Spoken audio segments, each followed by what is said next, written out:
Alrighty folks, we start this like we do every single model that we paint, starting with a black primer, and then what I'm doing here on this base is I'm spraying with what's metallic black.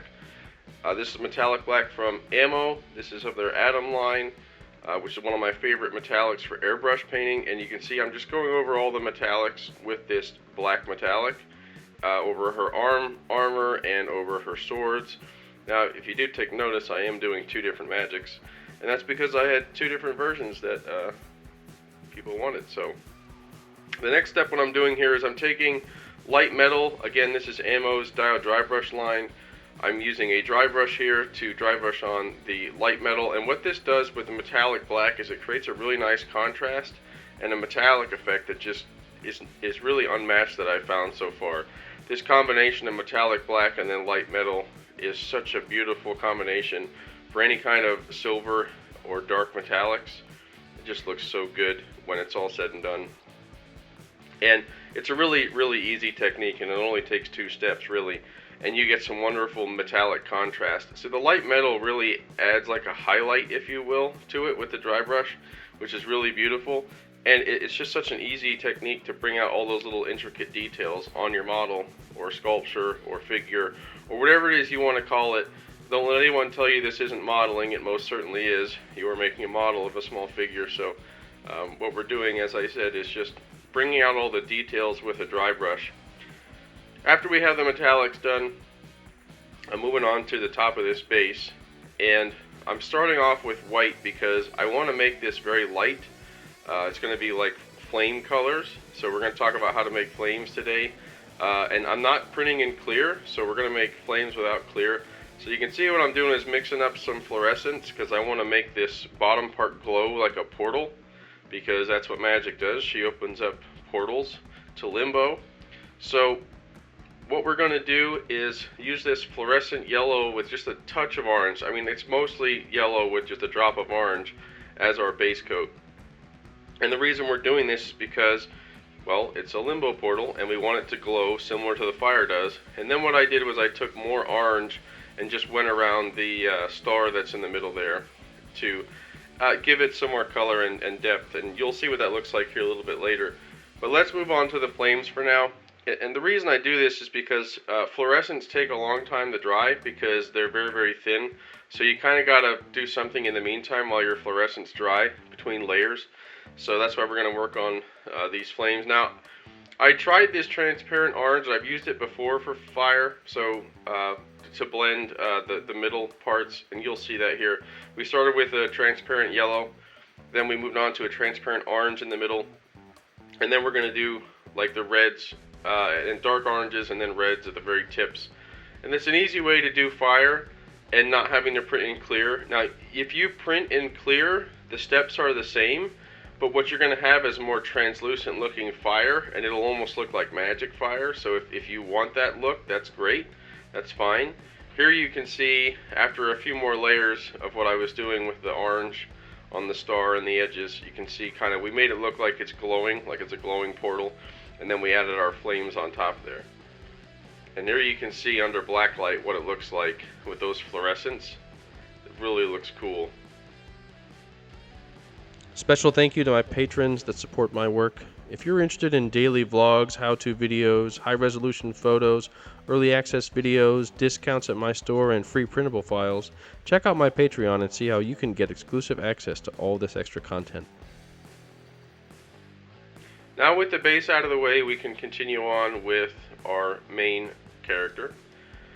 So Magik is a really cool figure in the story, and she's also a really cool figure to paint because she's got a little bit of armor on her, and I started out as an armor modeler, so to me the armor is pretty cool. I've always liked characters with wearing armor. I like the metallics and whatnot, but she also has a very simplistic suit that's mostly black, like a black leather, and that's really easy to paint up in this case. I'm going to show you. I have so many different ways to paint black that's not boring, and this is a really good one for Magik because she does have some cool details that are very small, and it's something that airbrushing is not really going to bring out. It'll actually hide them.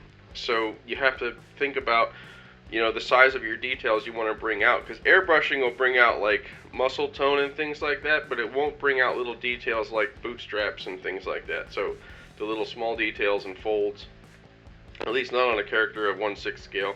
So what I did was I took German gray and dry brushed on the downward stroke to create almost like a zenithal highlight, but again using a dry brush technique. And then I'm just using gunmetal over top of all her straps and stuff. One thing to note is gunmetal is actually of the darker silver metallics. It's on the darker end, like silver being much brighter, like aluminum, things like that. And when you're painting a darker character, you want to use darker shades of the metallics, because if you use the brighter shades, it'll look weird because they're almost too bright. But there you can see what it looks like with all those buckles, straps painted. And then we have this little zipper in the back too that we get to paint. And again, I'm using the same thing, the gunmetal, and we're just going through that little zipper and the zipper piece there. And contrary to what somebody once told me, no, that's actually just printed on. I didn't attach a bootstrap. Yeah, I've actually had someone ask me that question. So no, I don't actually put a little tiny zipper on there. No, it's just printed on. Anyway, I'm sure you all knew that, but just in case anyone out there had a question, yeah, no, I did not put a little tiny zipper in there. So, with the black and grays done on her boots anyway, we can move on to her skin tones. And this is my tried and true method of skin tones. Although I think I might have modified it a little bit since recording this. You can see the obvious first step is starting with a white base, and I had already primed her face in a cream white, so we're good there. This fuchsia is always the first step in doing skin tones for me, because we need to start with a pink base. And listen, it doesn't matter if it's fuchsia or magenta or some other version of pink, just pick pink. And it's a base coat layer. I talked to my patrons about this the other day, and I'll talk a little bit about it here, because I went very much so in depth with my patrons, my proteges that I have. They are learning how to do skin tones and understanding the layering process, because there's different techniques per layer. And the first layer here with the pink is what's called a base coat. You do this color over everything. This isn't selective. You don't only go at certain angles. You hit the entire thing with the pink. Then this next step, this can be done with any similar color of any brand, right? So this skin ink I've actually stopped using, but it's mostly because I have issues with it gumming up my airbrush. And it's not just AK's ink. Any ink I use in my airbrush seems to gum it up. But that being said, what we're trying to do is create contrast in this pre-shade. So anywhere where there's like a shadowy area, or like around her ribs there, or her abs and her chest, we're just going to add some shadows there, inside of her legs, backside of her legs, underside of her head. We're just adding in this shadow, and you can do this with any kind of a red color. I actually have started using Ammo's Carmine from their Atom line. I started using that, and it works literally the same way. It just creates a pre-shaded shadow. And what happens then is you go into the warm skin, which is almost like a base coat, except we're going to spray this at somewhat of a zenithal angle, so we're not going to cover up all the reds, the shadows. What we're going to do is we're going to apply this to, again, most of the skin areas. And what happens naturally, as long as you have your paint thinned, of course, is that the pre-shading actually will come through there. So you will actually have different shades of warm skin tone on your model here, and it looks like I went a little off screen there, so sorry about that. And then what that does is give you a nice base coat. And you see what I did is I switched over to the new Evolution CR Plus here. This is about when I got this in, and it has a new needle and nozzle on it that actually allows more paint flow, but at a finer spray than the original Evolution, which I have typically used for this step. And this is the blending step. So I don't use this dark nude pink every time, but I decided to use it here. It's a good shadow coat. So this dark nude pink, I'm putting in all the shadowed areas again, just as we did where we put the red ink earlier. And what that does is it creates that shadow look. And The next step we're going to do is blend that afterwards, but let's look at how we paint this dark nude pink in there. And this is just a nice shadow color because it's a very dark pink. Dark nude pink is a pretty aptly named color, and it's not so dark red. So this next one here, this is really the magic sauce, as I call it, this beige pink. So what I do is from the shadowed areas, in this case I'm using the dark nude pink as my deepest shadows. This beige pink then is a blend between the dark nude pink and the warm skin. It just is it's a blender. So basically we're gonna use this as a transition from the harshest, darkest skin tones to the lighter skin tones. So you can see I'm hitting it right in between, and that's why it's called a transition layer, because it's basically toning down the contrast from the mid-tones to the darkest tones. And what that does is create a more gradual contrast and blend the colors together, and it looks a lot more natural. And then the last step I do is the highlight step, right? So we started with the base coats and pre-shading, went to the base coat of skin, went to the darkest shade, slightly darker mid-tone, and now we're doing the highlights. Now this specifically, we're spraying from an angle from above to create a zenithal-like effect with the light skin. And what this does is just add the highlights from the natural light above, and it's going to blend then the mid-tone highlights to the shadow tones, and that's really going to make it look very natural, which is what you want. And you might think, well, when you're looking at this up close as you're doing it, you're going to think, wow, this looks really weird. But when you take a step back and look at your model, what you're going to see is that all those colors blend together and it looks more natural. And that's kind of your goal. You have to create fake shadows because there's not enough shadow, if you will, on your model. There's not enough, depth to it to create natural shadows from lighting. So you have to create the fake shadows, which will make your model look larger than life. So now that we got the skin tones out of the way, we're going to finish up a few other pieces like these swords here. And as you can see, I masked off all the metallics that we painted earlier. And first we're going to go with the blue sword, because I have one client that wanted a blue sword and the other client wanted the yellow sword. And I will say, after painting this, you'll be able to decide which one you like better. Because granted, this is the yellow sword design from the comics, but she did have a blue sword at one point, but it wasn't this big sword, it was a smaller sword. Either way, they both look very nice. I tried this light blue from Citadel, and it gave me a light blue hue, but if you look at the comics, the way they always showed a glowing blue sword is it was very white in the middle, with a light blue close to the edge, and then they had a very dark blue on the very edge, and that kind of gave it the illusion that the sword was glowing. So we're going to recreate that here with this Tyram blue or Tyram blue, and I'm just going on the very, very edge of this sword. You can see most of it is still white in the middle with a little bit of light blue towards the edge, and then this dark blue on the very edge, and it definitely does give it the effect that it is in fact glowing.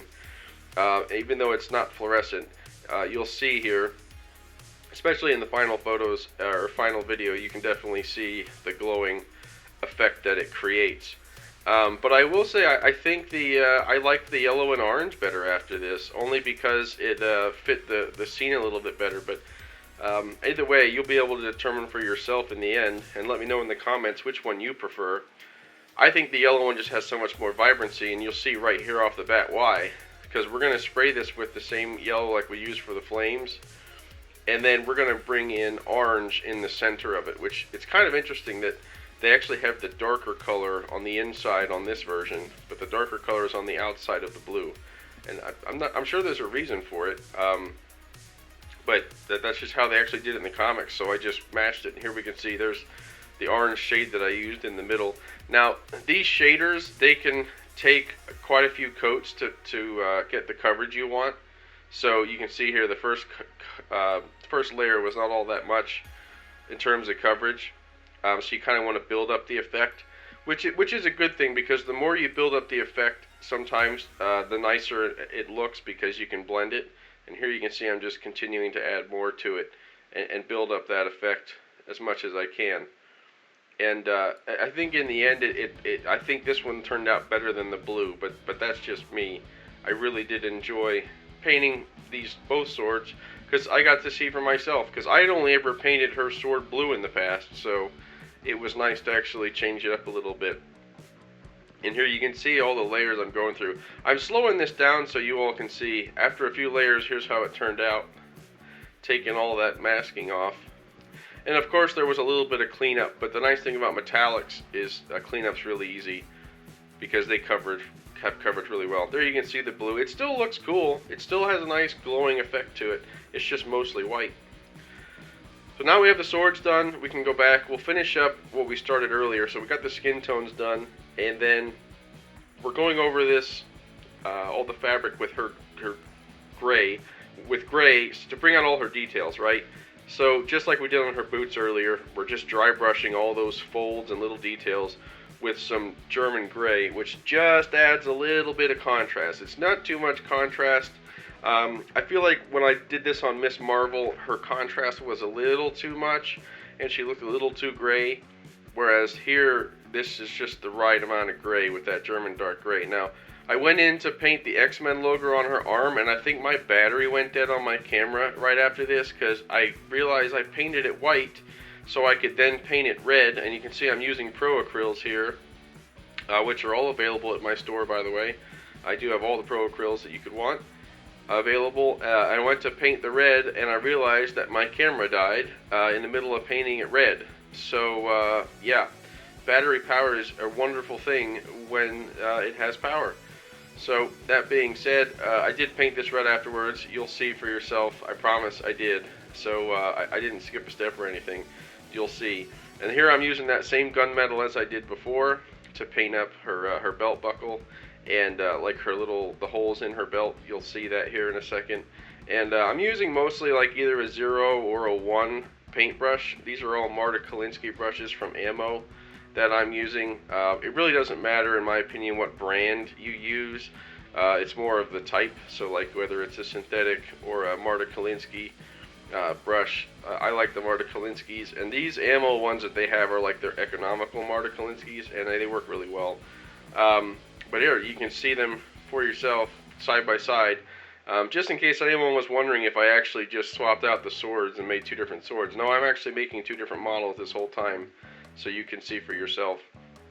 Now for her hair, you can see I painted it with a nice yellow color, and I'm going to use faded yellow to bring out the highlights. I'm still kind of like perfecting my blonde hair and hair in general. I have kind of a general way of doing it, but I want to create more contrast with my hair. So at the minimum, I'm doing a base coat with a highlight. But I'd really like to figure out how to make blonde hair look more natural. So if anyone has any ideas out there, I'm open to them. I've seen videos of other like miniature painters who have done blonde hair, and they've done a great job, but a lot of it involves painting each individual strand of hair, and I just don't have time for that. I'm trying to get these done a little bit faster than painting each one individually, so definitely open to ideas. Are you a collector or an artist? Check out my website at relentlessstormmodels.com, where you can browse a growing library of over 500 models to choose from. I have them organized by genres such as DC and Marvel Comics, video game characters, and even movies. You can also browse by the many designers that I support who design these beautiful sculptures. I'd love the opportunity to print and paint a model to add to your collection. Or you can even order an unpainted model kit and painting supplies so you can paint a model for yourself using all the techniques that I show you. Be sure to use code STORMYT2024 at checkout for 10% off your first order. For any special commission requests, send an email to relentlessstorm7@gmail.com, and I'll be happy to work with you. I want to take a moment to say thank you to the many that have ordered painted models, as the support has been overwhelming and lead times have grown. I greatly appreciate the support and can't wait to share my passion with you. Now let's move on to the most daunting of tasks, as it seems, for figure painters. So we're going to move on to the portrait. Now, this might seem like a really daunting task, but once you understand the steps involved and the layers we're going to add. It's really just comes down to practice, and you can get your faces looking really good. The first step here is I'm taking some Pro Acryl black and I'm just doing a quick line around the bottom of her eye, around the top of her eye, and we're going to do like her eyelashes. This is a really important step, and as you can see, I'm using a very fine tip paintbrush here. This is a zero brush from a Tai Lung. These are available at my store. Again, brand is less important, but it's more that it's a zero brush. That's a Marta Kalinsky. Now, after I have the black done, what I'm doing is I'm taking an ivory. This is bright ivory, again from Pro Acryl, and I'm putting this into the eye, the white of the eye. And this step is just to get us started. We're going to fill in all that pink there between the black with the white, just so essentially we have a base for the eye. And after that, I like to take, this is called vintage pink, is my favorite color to use here. The dark nude pink works too. And just, all I do is put the tip of that zero brush in the corners of her eyes to add in the fleshy bits. And don't worry if you cover up too much of the white, because then what I do after that is I just go back over and round out the white. Now, why wouldn't you start with the vintage pink and move to the white? Well, you can, but I think it's easier to see at this step after you paint it white. Now we're going to take that same vintage pink. I'm pretty sure that's what color this is. Again, this is from Ammo. This is the Atom line. Vintage pink is a great color for the fleshy part of the eye, and it's also a great color for lips. And that's what we're going to do here, is paint the lips with that vintage white. You can see I already had painted the teeth. There's like, you can see a little bit of her front teeth, and obviously we painted those bright ivory first. And then we're going in with her, or maybe there is no teeth on this one here. I don't remember. I thought there was. Maybe there is in there. Well, I guess we'll find out here. It's been a while. But painting the vintage pink over top of her lips. And that's just a start. We do have to finish that off later. Here you can see I'm taking like a dark yellow and putting in her eyebrows. Blonde hair characters usually have either, dark blonde or brown eyebrows. So keep that in mind. You don't want to paint them black. Usually like a brunette has black eyebrows. So keep that in mind when you're doing your eyebrows. And again, you see I'm still using that same zero brush this whole time. The next step here, I got a little blurry there, but what I'm doing is I'm filling in the entire iris with black. So I'm using a reference photo, obviously, so I can see where to put that. But you can see I'm creating the entire outline and filling it in black. And what this does is it makes it much easier for you to form up that iris. And if you look at an iris, they typically are black around the very edges. So after we have the black part filled in, then what we're going to do is take a darker blue here, you can see. And when I say darker blue, it's more like a mid-tone blue. And we're going to fill in that black circle we just made, all but the very edges. So there's a little bit of a black outline. And then what I like to do is take a little bit of light blue and kind of mix it in there. Or even better yet, as I've started doing, is you just add the lighter tone of the eye color to the bottom part of the iris.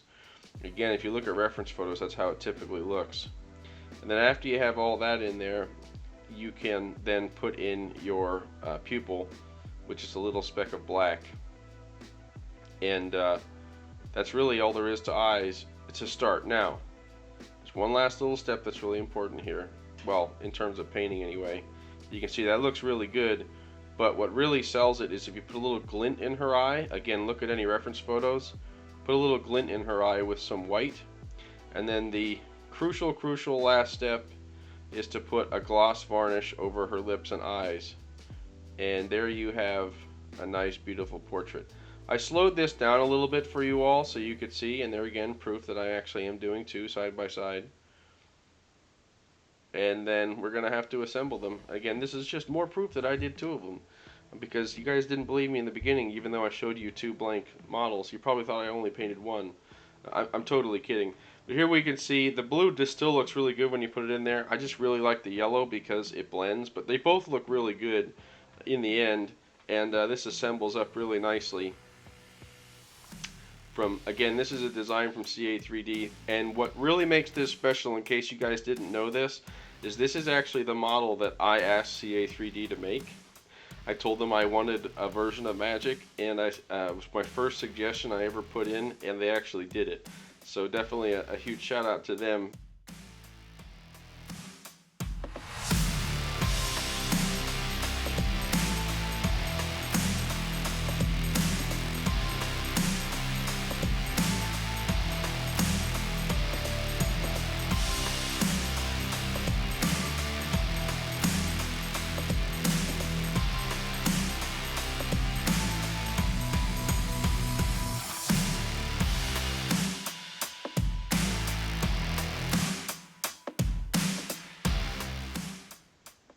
Alrighty folks, if you like what you saw today, please like this video. Don't forget to check out my Patreon and check out my website if you're interested in adding some of these pieces to your collection today.